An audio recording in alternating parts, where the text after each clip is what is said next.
Welcome, everyone, to week 3 of the Sickos Committee podcast. We are previewing week 3, and with me tonight, we have, as always, we have Commissioner Escalante, we have special Florida State representative and member in good standing Katie, and myself, Jordan, VP of graphic design, and whatever else they find for me. Katie, how are you doing tonight? I'm great. How are you guys? Hanging in there. We're Commish? doing fantastic. I'm doing great. I'm looking forward to this week. It is just really weird. Like every game is weird. Like it's just weird. Like I see these matchups and I'm very confused by these games, and I can't wait to preview them. Weirder than last week? Okay. So last week we had some clear cut Sickos games of the week. Right. This week, it's kind of a jumbled mess. There's a lot of candidates, so it's a little bit confusing. Normally, we have a good consensus. This week, nobody in the committee can agree on what's the number one game of the week. Nobody can agree. We may take it to the streets, the Twitter streets, the mean Twitter streets, to put it up to the poll. And then, last week I think one of the best replies last week when we made Iowa State at Iowa, the Sickos game of the week, somebody said that we lost the plot. And I'm like, are you kidding me? That game was the best. That was definitely the Sickos game of the week. We have lost the plot. You don't know what Sickos is anymore. Nothing makes me happier than when people are like, you guys have lost the plot. You're not funny, blah, blah, blah. It's like, this was made to make like 10 people laugh. As long as we're laughing and y'all coming along for the ride, that's all that really matters to us. You almost want to respond with just, welcome to college football. Exactly. That's it. It's what college football is, and I mean, it's what we want college football to be. I mean, yeah, sure, you're a little bummed if your team loses or something like that, but again, we're here for the fun, we're here for the chaos, we're here for the sickos nature of the sport and everything about it. I did want to shout out Mike Ryan from the Lebitard Show for mentioning us on the Lebitard podcast. I think one of our followers sent us a DM and was like, hey, Mike Ryan mentioned you on the podcast. Now, I already knew that he followed us, and he jokingly tweeted a week ago or something like that. It's Sickos Committee mobile alert season. And who the hell sets us to mobile alerts? Are you kidding me? Like, do you want that to show up? Like the constant, yes, haha, yes. Like, look at this play. Look at this lineman lateral the ball for a 2-point conversion in the 5th overtime. Do you, okay, maybe he's on to something. I don't think I have any alerts set on any of my apps on my phone. I'm impressed. I can't believe that. Like, and I think the best part of the clip, we posted it earlier today, which this will go out Thursday, so it's Tuesday. One guy, I think it was either Amin or Dan Lebitard. It was Amin. Okay, yeah, I owe $2 apparently because I failed, and he was just like, I'm sorry, what? Like, as soon as he said Sickos Committee and at Sickos Committee Twitter, are we a news source? I think we are. I know for a fact, and as scary as this is, and God, it keeps me up at night, sometimes we have been the catalyst for certain things that people end up talking about. And that scares me to my core. It's kind of terrifying. I think, I don't know. I mean, we just created this account to make like 10, 20 of us laugh with silly memes and watch unconventionally appealing games for reasons of our weird nature that, again, you kind of know who's going to win the playoff, who's going to make the playoff. We don't want to talk about that. Give us the drama. Give us the weirdness. Give us the Sickos games. Katie, tell us a little about the Florida State LSU New Orleans experience. How was that? It was a lot. It was so fun. I went for my birthday. It was a great, great experience. I've been to New Orleans several times. I have never been to the Superdome. I've also never been to Baton Rouge for a game, and I really need to go at some point. It's fun. It is very fun. I've been many, many, many times. It's great. Yeah. It's high on my list. They used to be my second favorite team when they had Les Miles because I just loved Les Miles. Well, talk about Sickos football. I mean, his brand of coaching. He was called the Mad Hatter, and he was basically the all-time clock commander. Yeah. Basically, he would have won the award for clock commander many, many times. No, the experience was great. Honestly, LSU fans were lovely. Did not have any unpleasant experiences. Because I've emotionally divested from Florida State a lot, I realized the morning, I would not wear any Florida State stuff all weekend because I did not want to talk about it with anyone. Gotcha. Yeah. Like, No, yeah. I'm not emotionally there yet. I'm just not there. They were playing the war chant on my flight from Orlando to New Orleans, and I was just very not on board with that. Not at all on board. I was Wait. So what Oh my airline were God. you flying and they're playing the war chant? Well, people were playing it on their phones. I was flying Okay, to, I mean, it was yeah, just like if this airline, like, you know, Since it was like Southwest Well, Airline, dude, just like Southwest blast. Airlines, Yeah. huge Florida State fans. Yeah.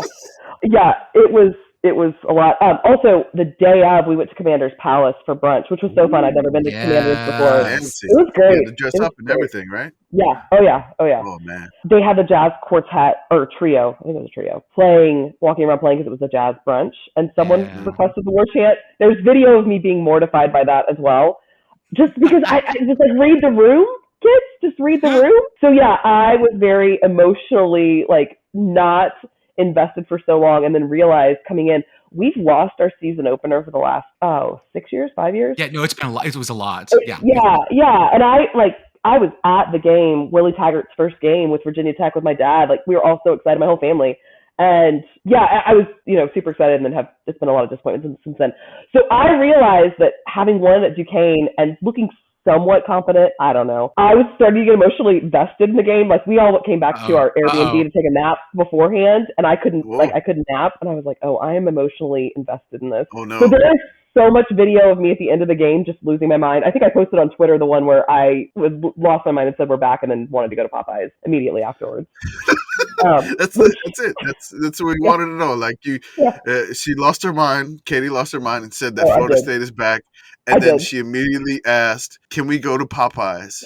And that, as soon as I saw that video, I was like, I need to have her on the podcast right now, immediately.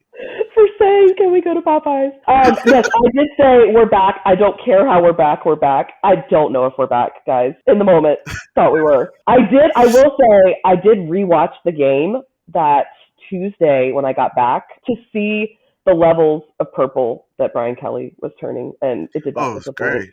Yeah, it was aubergine.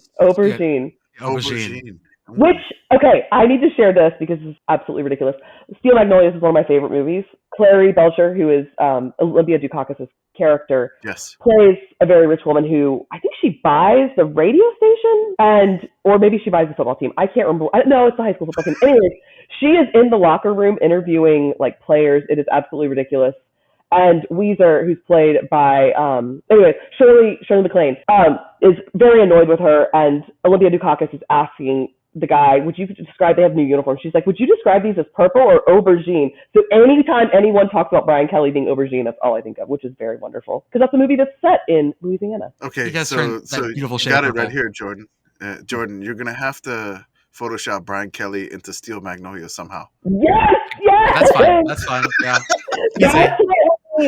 Somehow, Aubergine Kelly. We already started, making fun of him being, I guess, like Bobby Hill a little bit when Bobby Hill had his Louisiana. That was probably my favorite King of the Hill episode. That's my favorite King of the Hill episode. Well, I mean, I'm from Louisiana, and then King of the Hill, like the ultimate Texans. Like anytime I would bring somebody back from San Antonio to New Orleans, to visit New Orleans, it was the ultimate. They would automatically gain the New Orleans accent somehow. And they would come back to San Antonio with the New Orleans accent for like a week. And I feel like Bobby Hill nailed that. Basically, anytime that happened, it's great. Oh man, this flower is Wilton. Ooh. This flower is Wilton. That's your favorite. That's your favorite. GIF, whatever. I can't say it right. I don't even care. I lose my mind at that one every single time. It's a beautiful episode. It's one of my favorites. One thing we wanted to ask: you said you wanted to go to Popeyes. You confirmed you went to Popeyes. What did you want, and what did you get at Popeyes? I believe I asked for. I remember they told us they were not doing mobile orders anymore, but there was a lot of confusion because it sounded like they just weren't doing orders, and I was very upset. But then we figured out it was mobile orders they were not doing. They did not have the chicken sandwich, which I think was my first choice. And then I was like, fine.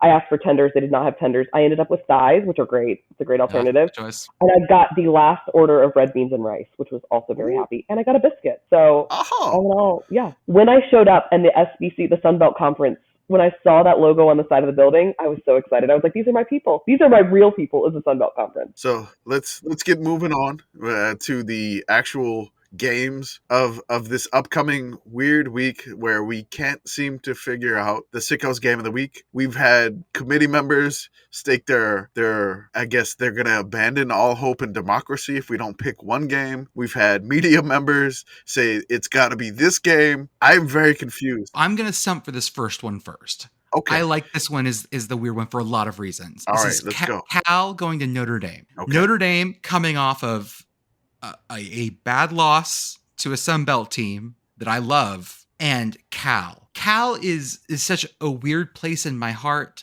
I don't know if I've ever said this before, but before I decided to go to college on the East Coast, I'm from Texas, but I went to college on the East Coast. I did a trip to the San Francisco area to look at colleges. I went to Stanford, and I didn't like Stanford, but I went to Cal, and like that vibe of Cal, like I love the vibe of Cal. Cal football to me is just something that's it's like an appendix. It's a vestige of something that we probably don't need anymore, but you're happy it's there until it bugs you. I like Cal football. I think a 2-0 Cal going in there should be a lot of fun. And Cal has like my favorite college mascot, Oski the Bear. Oh, you're a big Oski fan. That's right. You I'm did all those crazy, what is it? The midsummer, whatever, and you threw in Oski in there. Yeah, I threw Oski into a bunch of AI image generation algorithms. Oh my god! And it turned Oski. Those were terrifying, but also great. I love those. Oh, they're beautiful. I love Oski. Oski's the only mascot that has to drink through his eyeball because that's where the water, like the little straw, has to go in through his eye for him to drink. It is horrifying. It's so sickos. It's beautiful. I love Oski so much. I can't believe they've only ever played 4 times. Like, you feel like this would be something that's been played forever, but... Well, for me, this one's kind of weird. They've only played 4 times. Notre Dame is 4-0. The last time they played was in 1967. For me, it kind of feels like Notre Dame is cheating on Stanford with their outgoing fun sister. That feels right. That feels very right. It's like, right. Hey, let's... You know, the free-spirited sister that you never really hang out, and Stanford's the uptight person that you always have to play every year. But they it feels like play USC every year, too. So they're cheating on USC, too. They're cheating a lot. That's right. I like this. So, I mean, Cal is like the third wheel in this weird California love triangle for Notre Dame. So it's very weird that they're playing. It's just a weird game. And we get the presence of the commentary of the robot, Jason Garrett. That one, again, that bumps it up for me too, because Jason Garrett is... We get Jason Garrett and then Chris Collinsworth's son calling this game. And this game is on at the weird spot on national NBC. So there's a lot of weirdness around this one. Everyone has to watch this. America, you are required to watch this. Yes. That's Put what it happens. on the screen. You have Do to. it. So this is my vote. I love this game for so many reasons because it's just such a weird combination of things. I initially ranked it the number 1 Sickos game of the week of my first iteration of picks. I am not settled though. I'm just undecided. I am completely undecided as commissioner, and I have not laid down the final law of the number 1 Sickos game of the week at this point. Now I see that this next one is what a lot of our other members have suggested is the game of the week, and I believe in this. Yes. Penn State at Auburn. Yes. This is the one. Yeah. This is the one where one of our members said that he's going to abandon all hope in democracy if this is not Sickos game of the week. Democracy dies in the Do we darkness. just feel like Democracy dies in Jordan Hare. But do we feel like that's just voting with recency bias? Like, it was crazy last year. Wait, I'm thinking of the Penn State-Illinois game. Never mind. The colors, they all bleed together. Never mind. Yeah, no. Speaking of colors. Yes, exactly. Again, that's part of it. They're going to be wearing all orange. That's what they're threatening. I don't know. Like Auburn wearing orange, which is rare. I think the last time they did it was in the 80s or 79 is from what I can see. I can't confirm this. I am not an Auburn historian, even though I was present when the barn was on fire in the 90s. I didn't do it, I promise. I was just a kid. But they're going to wear orange jerseys. They already said that they're going to have an orange like face mask, which is strange. This is maybe a must-win for Harsin. And no matter what happens, James Franklin is probably going to get a contract extension anyway after this game. So, I mean, it doesn't matter because he's going to get an extension somehow out of this one. I feel like Harsin and James Franklin have literally opposite like trajectories. no matter what. Harsin is yes. I mean, excuse me. James Franklin is for sure getting a contract extension no matter what. I kind of feel like Harsin could win 2 national titles literally in the same year somehow, and Auburn would still be like, yeah, it's not enough. I just feel so bad for him. I feel so bad for him. You didn't win by enough points in the national Right. championship game. You didn't beat Bama by 2 touchdowns. It was only by 3 points, and therefore.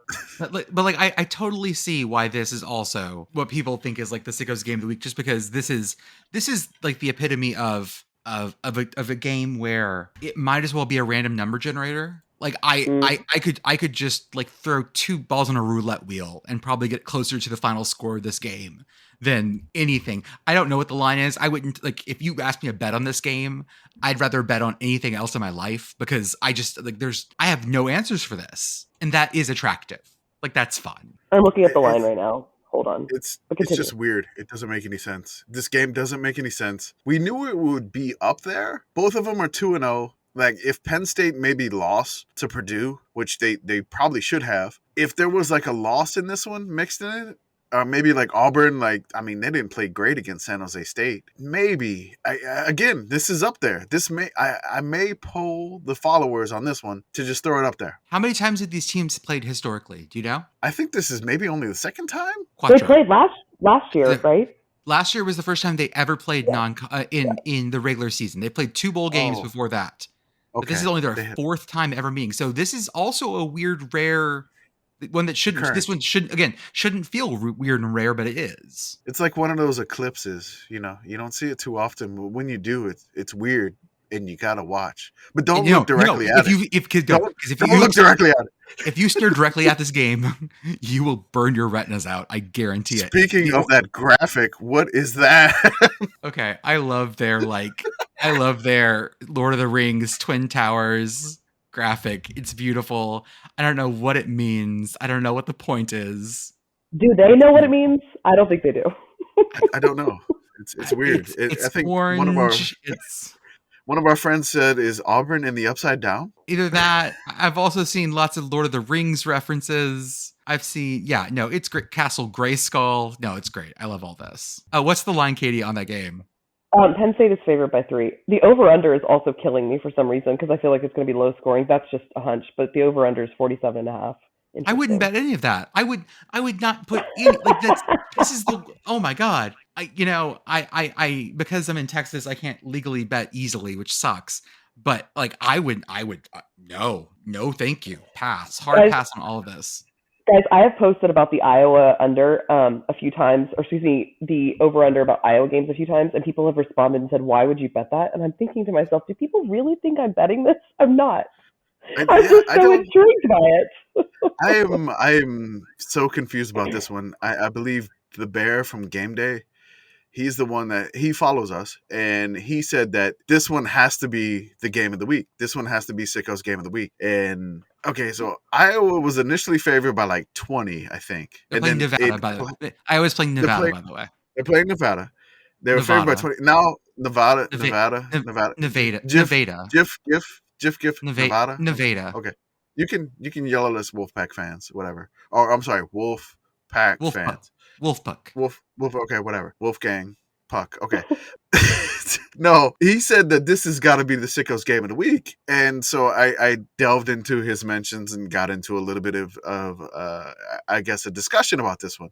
Nevada they are +9 in turnovers all year, so they got 5 turnovers from New Mexico State, they got 4 turnovers from Texas State, and then they had the same amount of turnovers as Incarnate Word, and the FCS Incarnate Word beat them 55-41. So I don't know what's going to happen, but I would like to think Iowa's like defensive line and their offensive line could push them around, I would think, but I don't know. Yeah. They're favored by 23.5, and they've only scored 14 points through 2 games. I just posted about this week because I was like, how are they favored by that many points with Brian Ferentz? Like, what?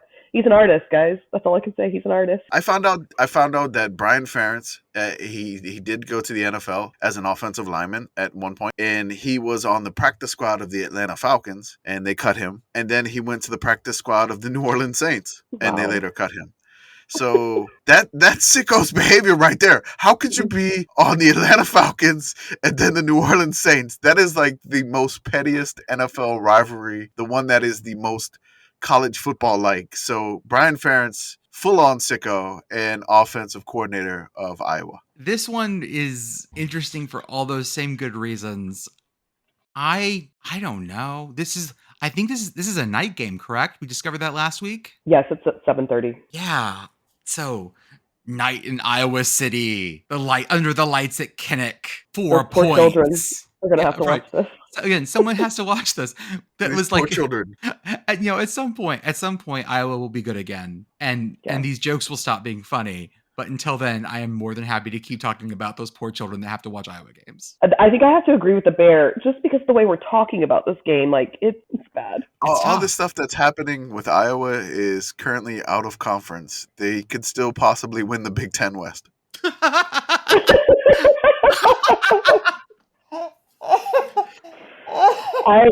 might be all I want this season now. Iowa in the Big Ten championship game. That's all I want. That's what I'm pulling for, guys. That's what I'm pulling for. And dragging whatever Big Ten East team down to their level. Iowa football will grab you no matter who you are, yank you down to their level, and have a conversation. They're gonna lose that conversation, but I don't know. You're gonna have that conversation on their level. There is no out of it. Iowa is gonna turn you into Iowa. Oh God. And then you gotta out Iowa. They're just a piece of work. Love it. Hey Vandy, why are you going to DeKalb, Illinois in week 3? Why are you doing that, Vandy? I still don't know why. Did we ever figure out why they're going to play at Northern Illinois? I don't know. I think it's because they're Vandy and they don't know any better. Maybe I don't know. I don't know. Hey Vandy, some therapy talk here from the Sickos Committee. You got to believe in yourself more, guys. You're an SEC school. You don't need to do this. You literally don't need to do this. Yeah, it's okay. You can just say no. You can pay them for just the one leg trip. You don't have to go.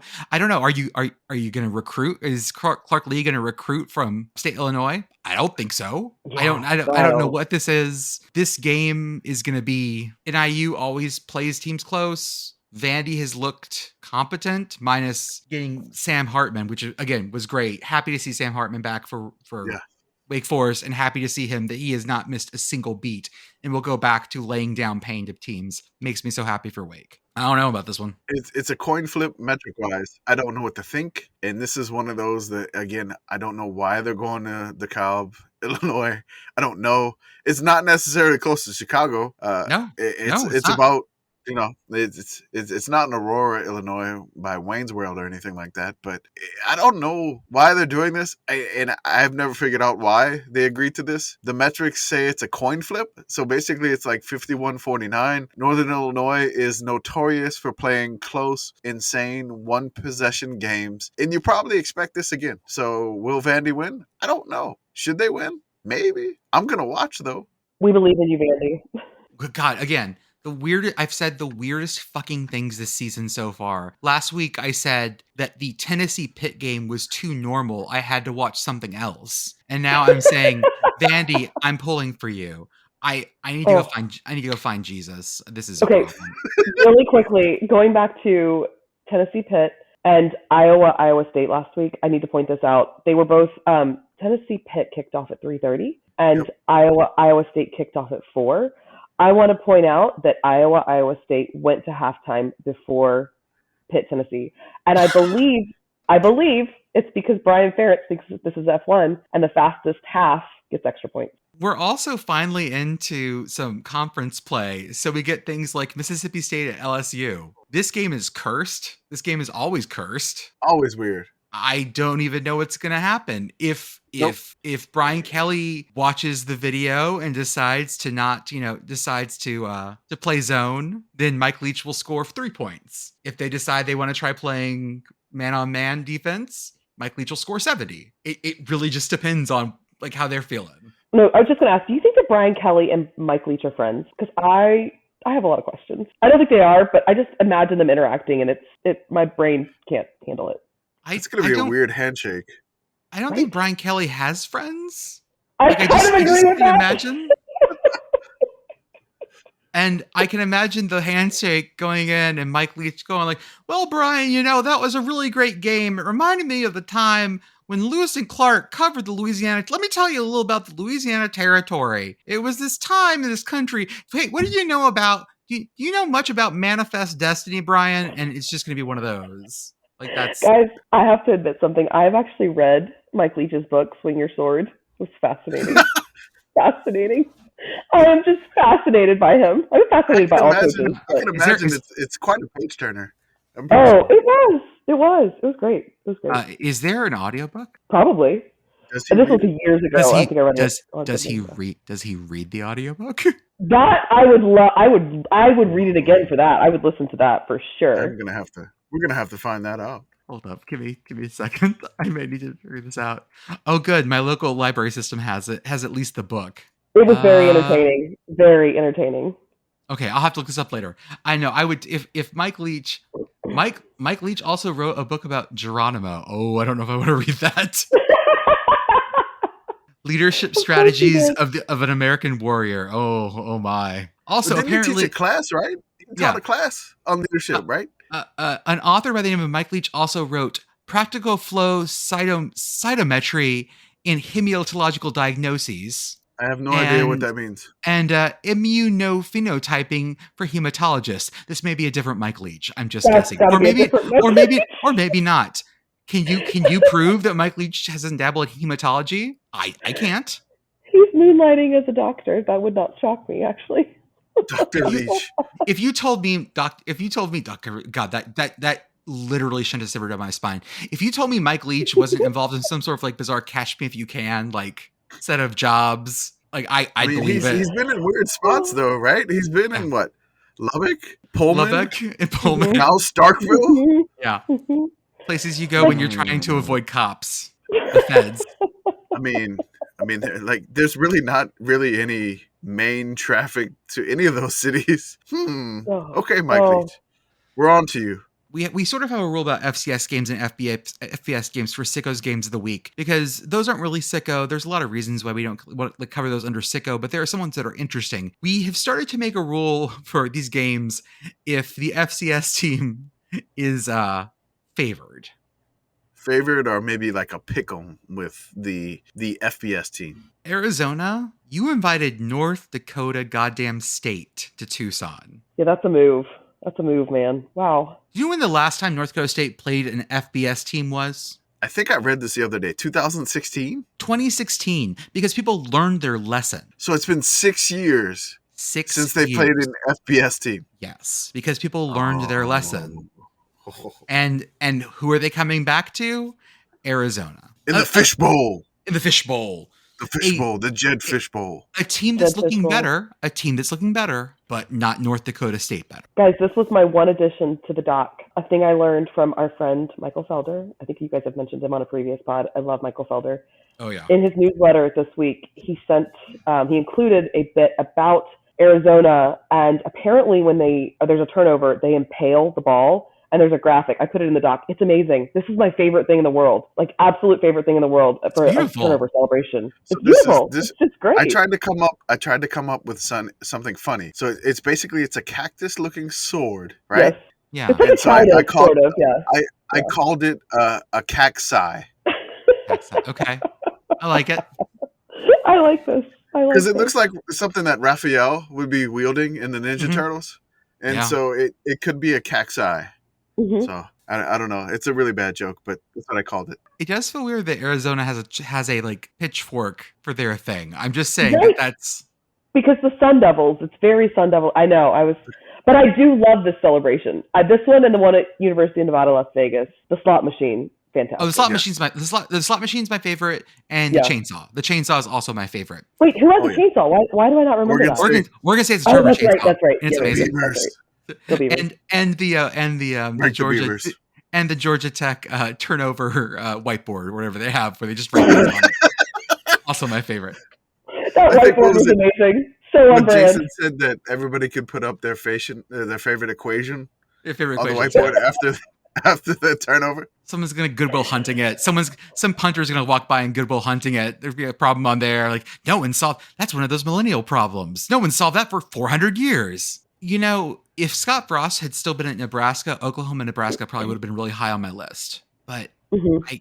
I'm just sort of like mad at this one now. That's unfortunate. That does happen with interim coaches. Like when there's an interim and there's the Mhm. coaches, it's gone. You lose that luster of the sickosness. So if Scott Frost was still Mhm. here and you were just telling, you could just tell Nebraska was just waiting until that buyout dropped, I feel like it would be more sickos. I mean, this is the big noon Saturday game, big moon Saturday as we call it. But I have a question for you. Is it more sickos if Nebraska wins this one or if they lose in another close, heartbreaking loss? I think with Scott Frost not there, it's more sickos if Nebraska wins. Only because of the Venables thing. His mind is it's gonna explode. It's gonna explode. I think so It's too. great. Yeah. I think that if Nebraska wins this, it becomes anxiety for everyone. I know they haven't said if help me, what's the interim coach's name at Nebraska? I'll It look it up. Hold on. is Mickey Joseph. Mickey Yeah. Like Joseph, yes. they haven't said if Mickey Joseph even has like a chance at that job. I think they've Yeah, sort they of have.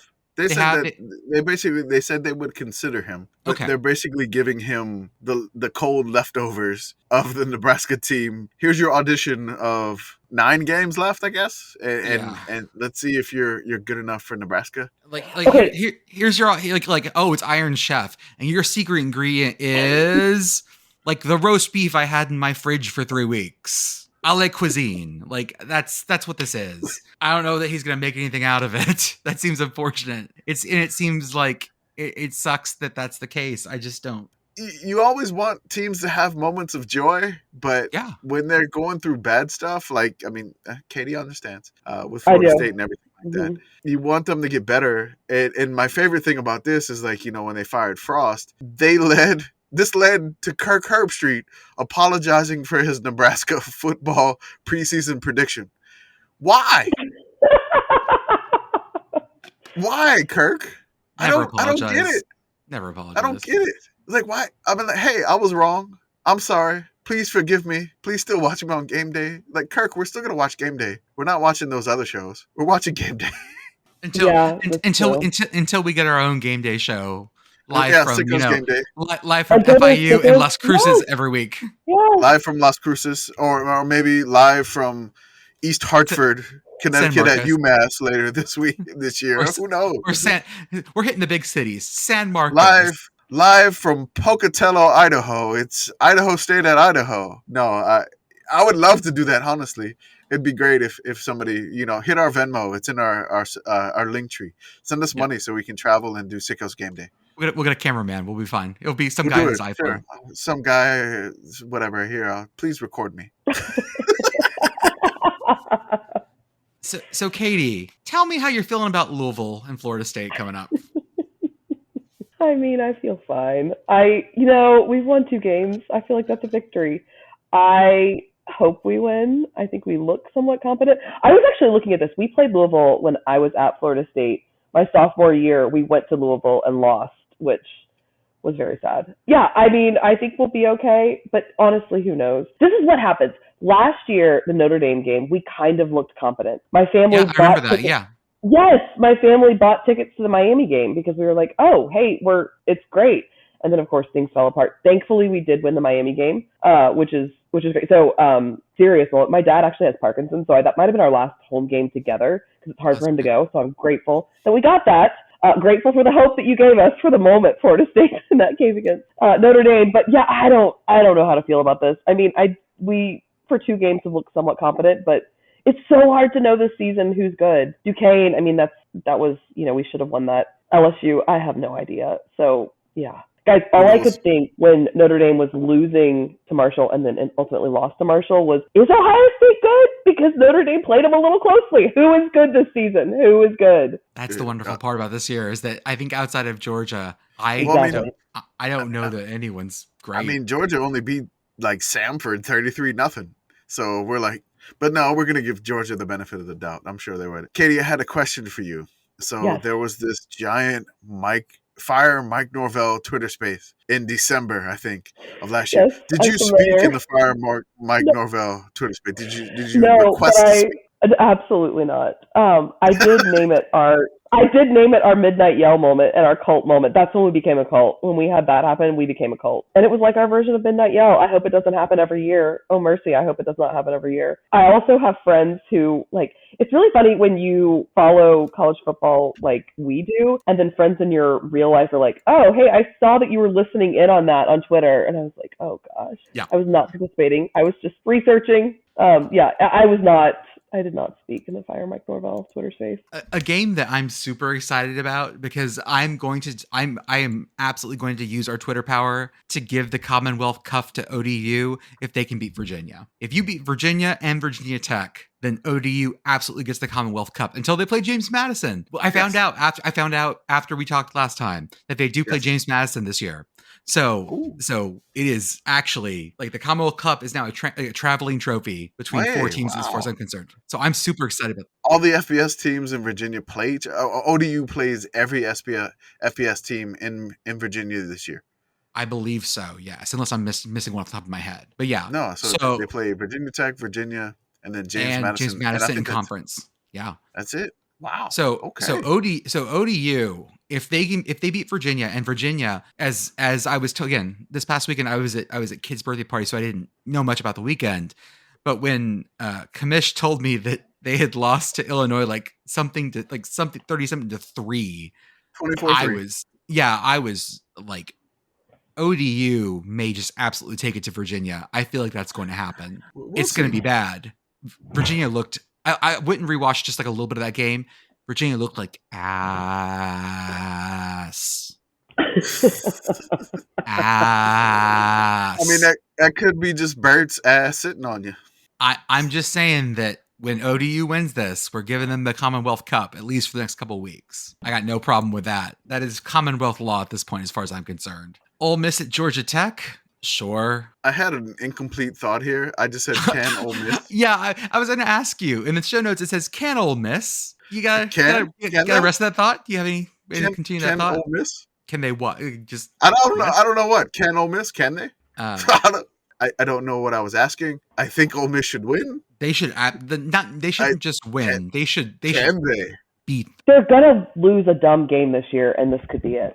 Like this feels like it could be it. So the can Ole Miss is just basically fill in the blank. Can Ole Miss fill in the blank? We don't know what it is. It is a blank spot. I'm gonna say that the Ole Miss loss that would be funnier, just like surfing this schedule, the funny loss minus the Egg Bowl would be at Vandy.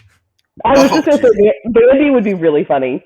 It'd be really funny. It's in Nashville, and to watch. Well, I mean, Lane Kiffin is going to get caught up in one of those pedal bars and get sucked into a bachelorette party, and basically maybe show up for the game maybe a few minutes late. Maybe that could happen against Vandy. Yeah, he's gonna drive a duck boat on the field. Like he'll just come out in a duck boat.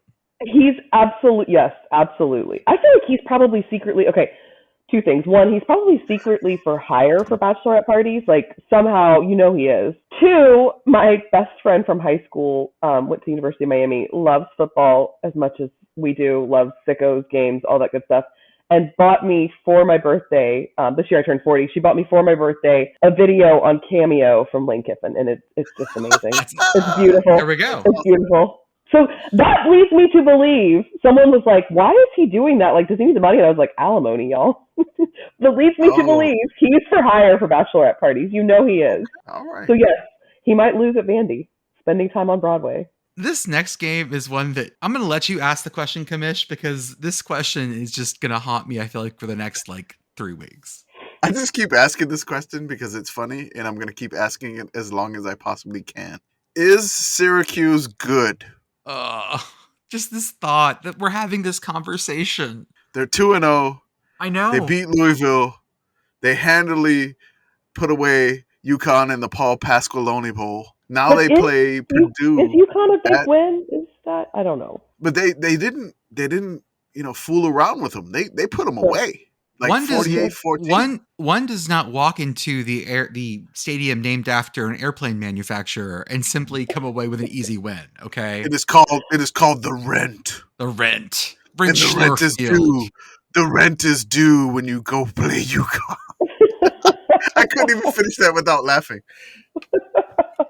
Purdue at Syracuse feels like the most pinstripe bowl regular season game we have. This feels like a pinstripe bowl. Like if you told me that, like, oh yeah, they're playing this on like December 12th, I'd be like, yeah, sure, whatever. That feels right. I mentioned it last podcast, and I didn't realize they played the week after. I was like, yes, Bad Boys, Pinstripe More Bowl, Purdue, and Syracuse, yes.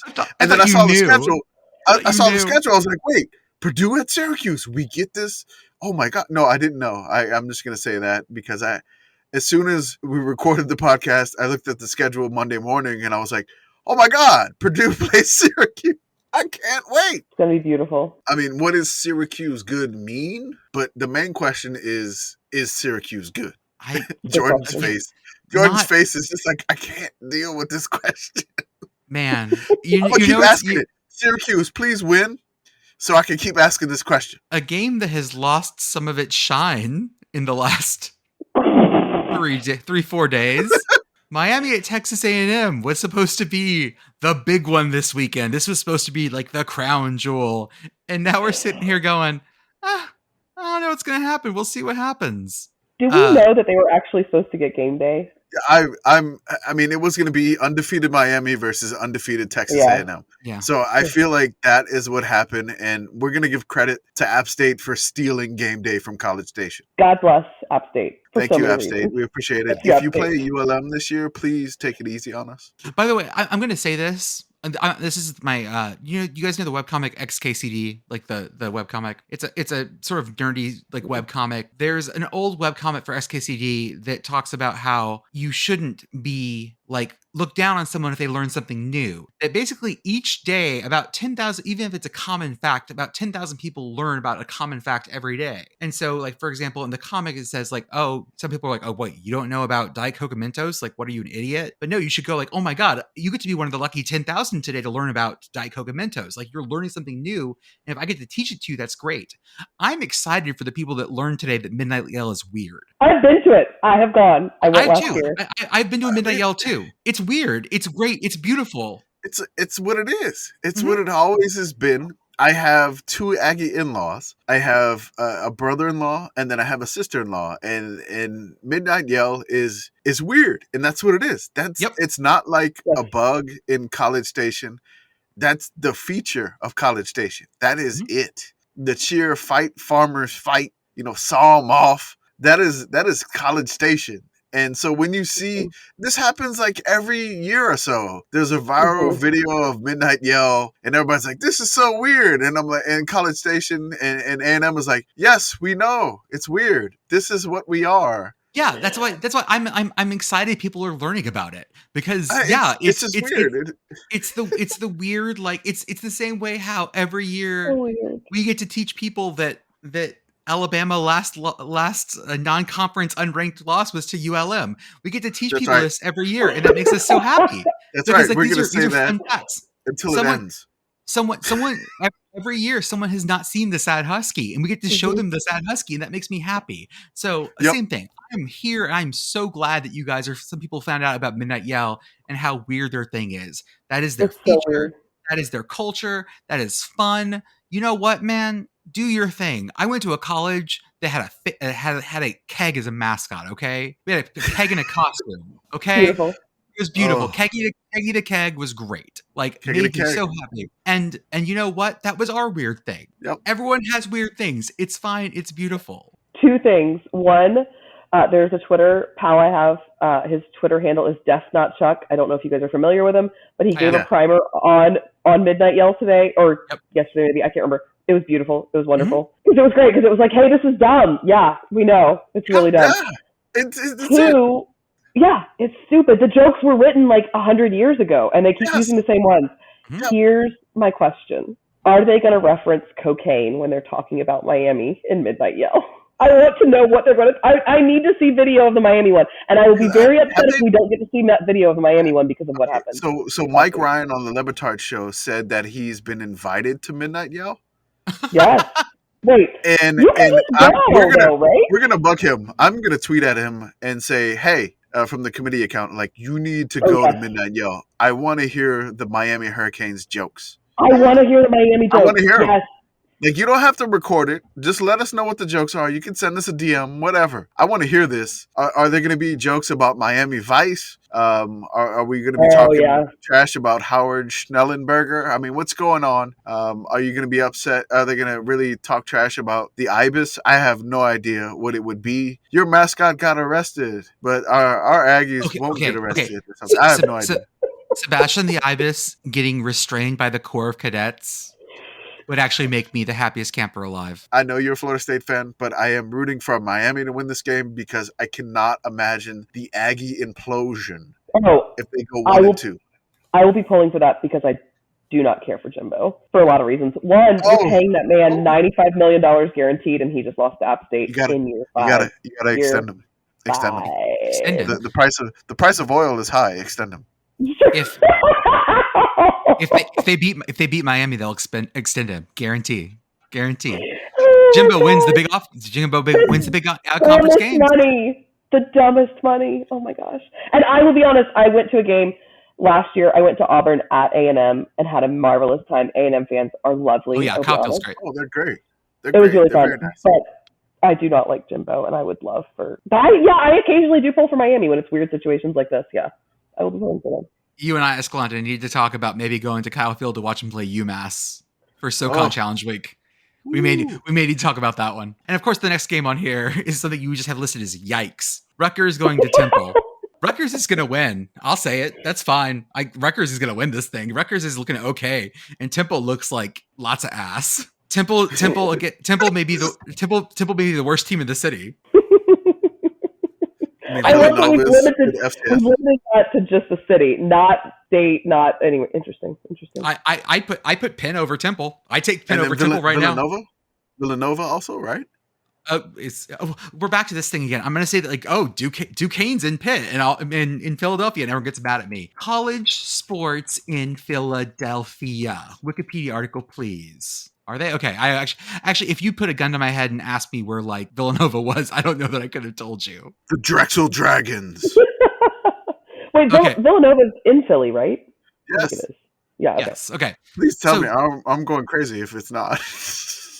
Okay. This list, by the way, of sports in Philadelphia includes sports in quote unquote the Delaware Valley. It includes Princeton and Delaware State and University of Delaware. Okay. Ooh. I think Rutgers is favored by 17.5.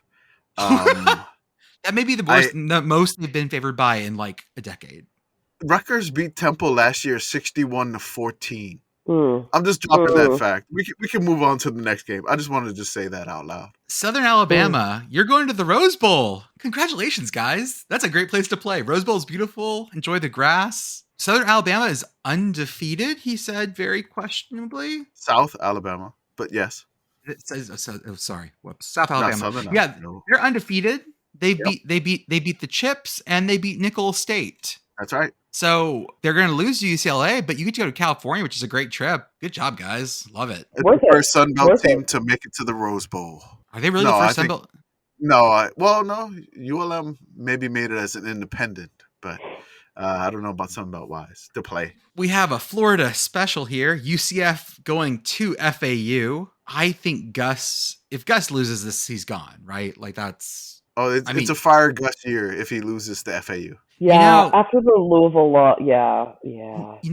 I'm thinking out loud, guys, and maybe you can back me up here. There's this coach that just opened up.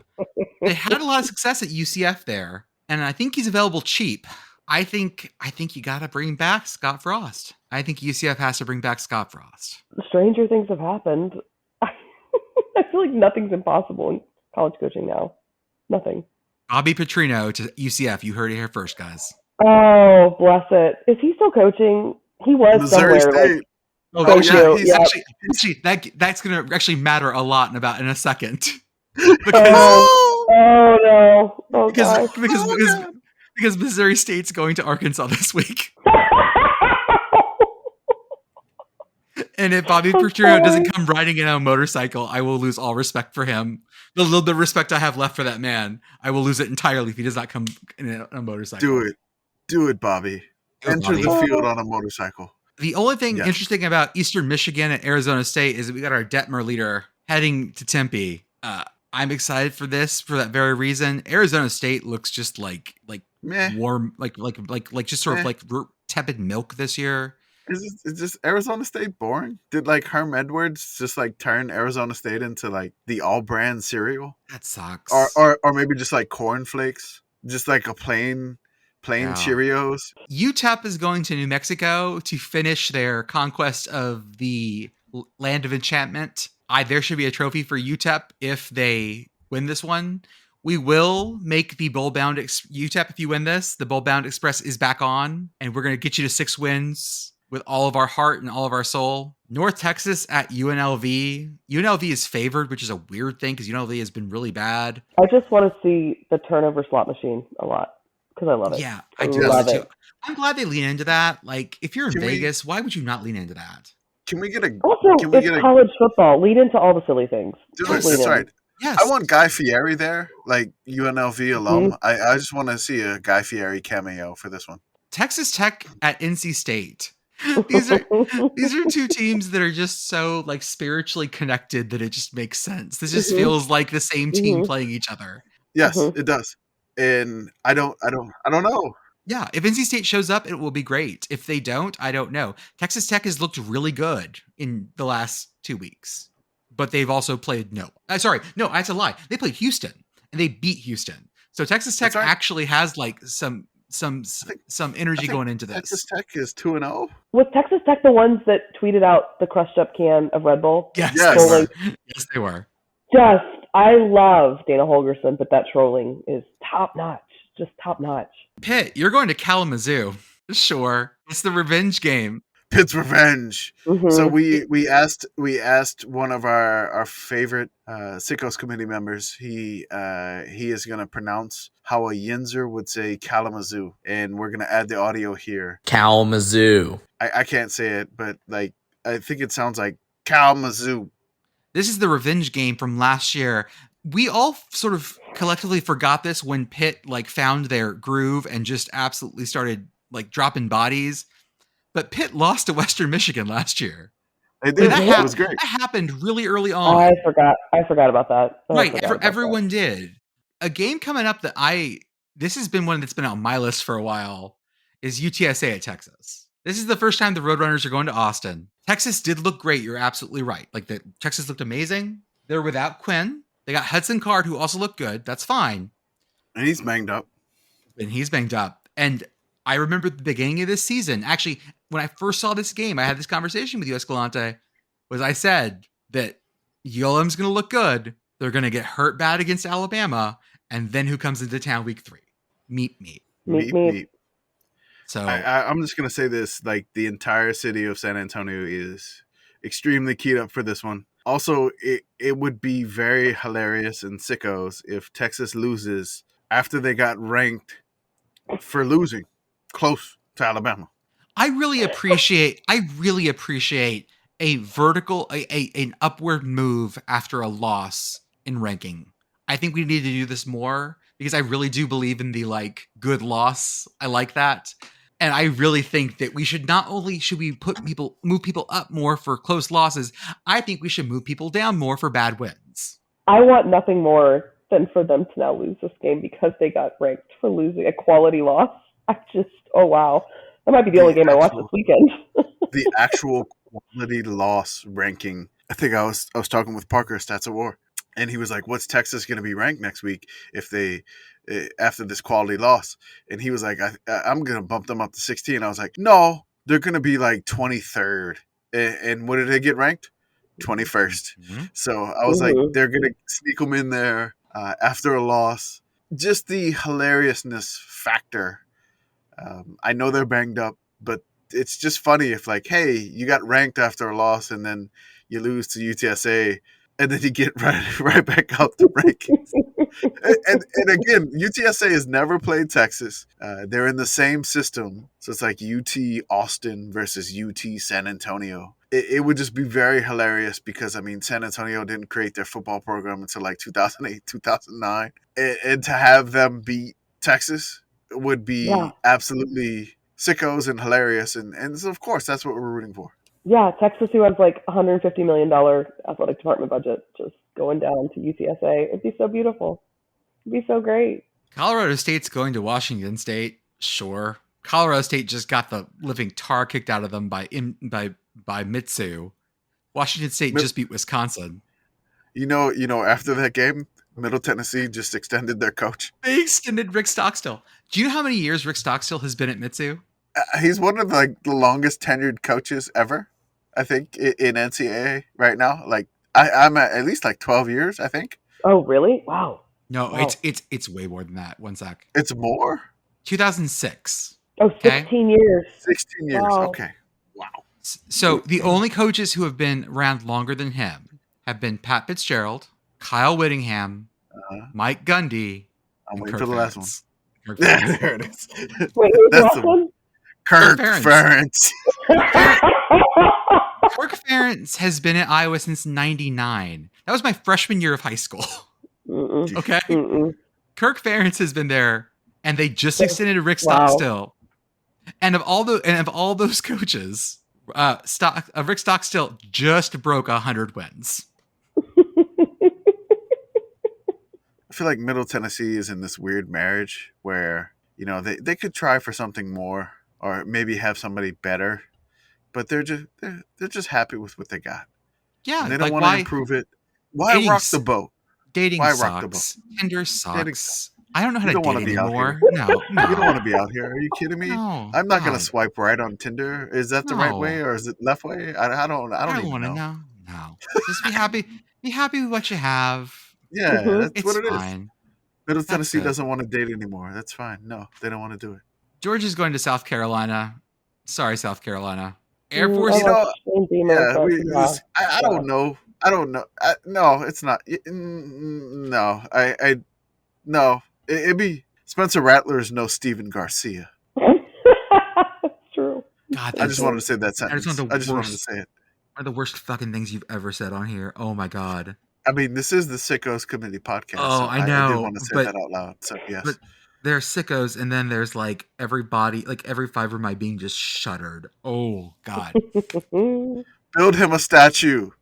Steven Garcia statue. Do it, South Carolina. And let him have a drink in his hand. yeah, absolutely has a drink in his hand. Air Force at Wyoming may actually be a banger. Air Force is very good this year. Georgia Southern at UAB actually may be one of my favorite games of the week, just in terms of like this should be a really fun game. Georgia Southern sort of on the other side of the big Nebraska win. Got Clay Helton cutting wrestling promos in front of like the scoreboard in Nebraska. So UAB with is he an interim coach or did they actually hire him? He's still interim. Still interim coach. So UAB is in sort of like a kind of a weird spot right now. This is at whatever their new Bright Spark Stadium, whatever it's called, not Legion Field, since they got their new stadium. Other games down the list, Louisiana Lafayette is going to Rice. I'm pretty sure they're going to cook rice and eat them up. well, maybe they'll run into some dirty rice. Oh, there we go. Dirty Rice was a girl I dated in Houston. No, gonna cut that shit real fast.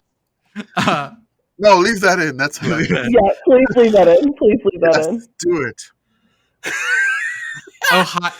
The Ohio Bobcats are going to Iowa State. Iowa State coming off their first win against Iowa. Who knows? Kansas at Houston was going to be a joke. I don't think it's a joke anymore. I don't think Kansas is going to win this game, but I think that they're going to make Houston coach Dana Holgerson. They're going to make Dana feel real bad about this one. It's a potential 3-0 Kansas. I'm happy. It's almost like I'm not joking. Lance Leipold may actually be my coach of the year already. Like full stop. Yeah, yes. I agree. Like this has been such a just crazy turnaround from what we've seen the last since that Orange Bowl. A good Kansas is the harbinger or harbinger, whatever. I Harbinger. can't say You're there. You're harbinger, harbinger. All right, of 2007 weirdness. So a good Kansas is a good sign that we could possibly get 2007 to Electric Boogaloo. Now, Brother Escalante, I want you to speak on Louisiana Monroe at Alabama.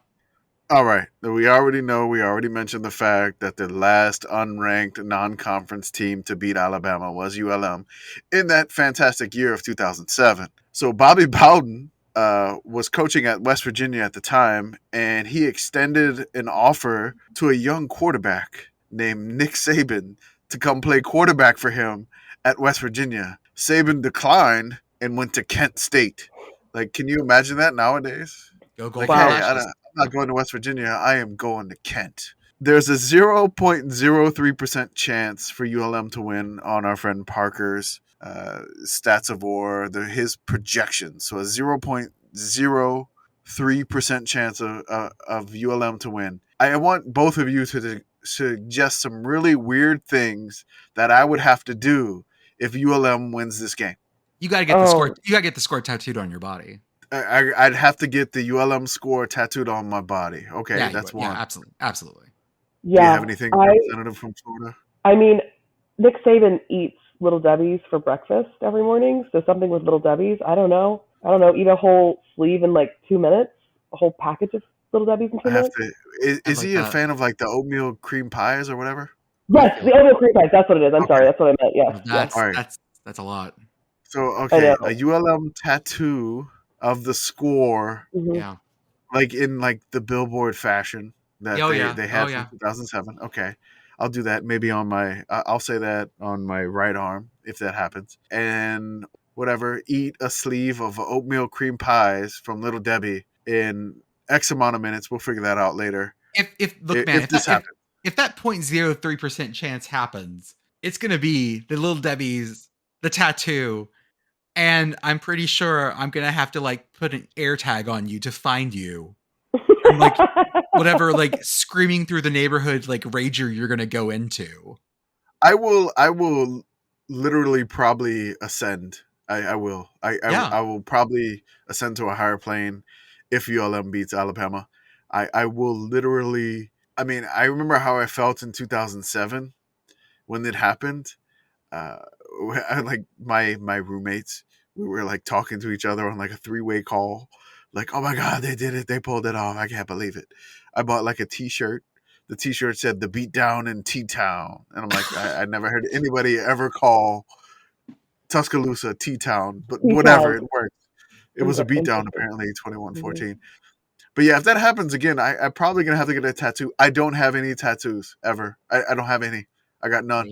So this would probably be the first one that I'd have to get if they do win this. So it would be worthwhile. Sure, we'll do that. I'll have to explain this to my wife, but whatever.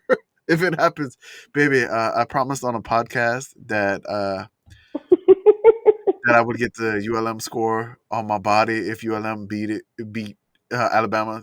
So.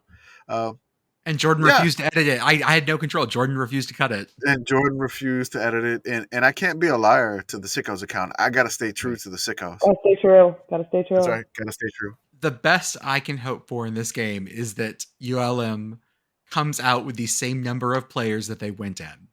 Like, that's good hope, yeah. Because not only has Nick already talked about how he remembers this. He hasn't forgotten. He was never gonna forget this. Nick Saban not only remembers every little slight in his life, that loss still haunts him to this day. I know it does.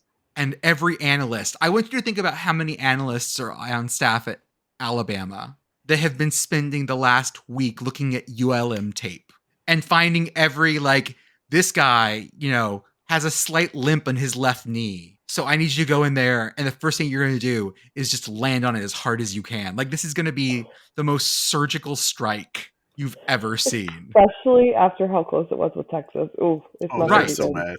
He is so mad this week. He is so mad. Like, I want you to think about, you know how we always say that, like, we're the only people in this world that probably think about ULM football more than ULM football? I guarantee you that was not the case this week. Yeah. Oh no, Saban's got us beat this week for sure. There are binders. Oh, Like there are God, yeah. binders and iPads, more data than anyone. Like people have been putting ULM film through recursive machine learning So algorithms you know that to you know, find like tendencies. the Alabama locker room, it just has the ULM beating Alabama film running through it from 2007. They have And they're giant fancy locker rooms.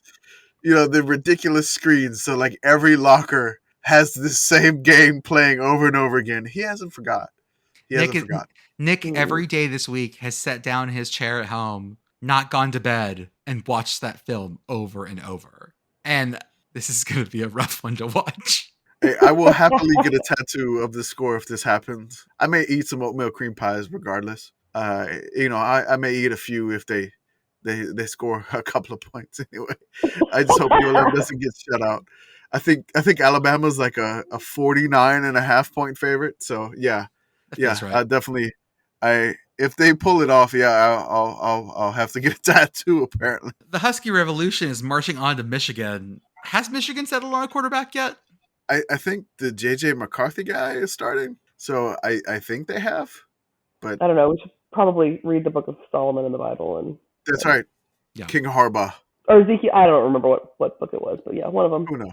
But it looks like Cade is not going to be starting, so it's the other guy, which made sense. Looked really good against Hawaii. This is going to be UConn. I'm glad you're getting to go play in Ann Arbor. And our nightcap is the Hawaii homecoming game.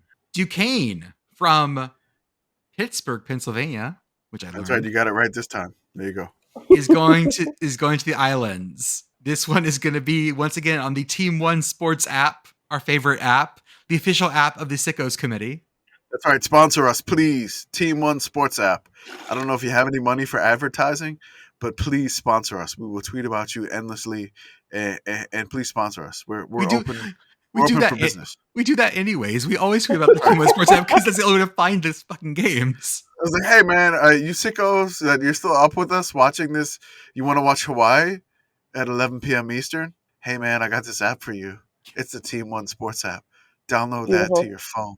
Well, folks, I don't have anything else. Katie, you got anything else you want to say? I don't. I think we've covered it all. We have. Kamish? That's it.